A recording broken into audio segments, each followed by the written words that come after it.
اس دنیا میں اللہ تعالیٰ نے جس بھی انسان کو پیدا کیا ہے، ہر انسان خطا کا پتلا ہے، اور اگر خطا، غلطی اور گناہ سے کوئی محفوظ ہستیاں ہیں تو وہ اللہ کے نبی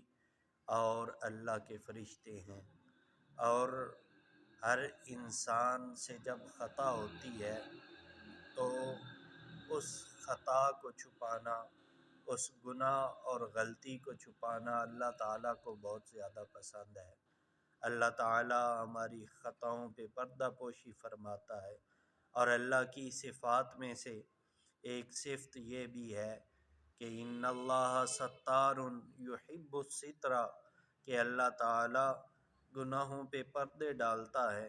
اور اسے پردہ پوشی کرنا ہی پسند ہے۔ تو اللہ کے پیارے محبوب صلی اللہ تعالی علیہ وآلہ وسلم نے ارشاد فرمایا کہ جو بندہ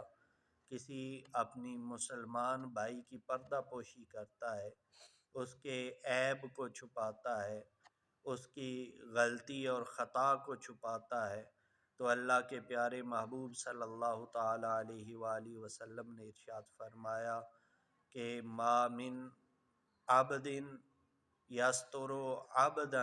الا سترہ اللہ یوم القیامہ، کہ جب بھی کوئی بندہ کسی دوسرے بندے کے عیب کو چھپائے گا تو اللہ تعالیٰ اس کے عیبوں کو قیامت کے دن چھپا دے گا۔ تو گویا مسلمانوں کی پردہ پوشی کرنا، اپنے بھائیوں کے عیوب کو، ان کے رازوں کو چھپانا، یہ اللہ تعالیٰ کو بہت پسند ہے۔ اس دنیا میں بھی اس کا اجر ہے، اور آخرت کے اندر بھی اللہ تعالیٰ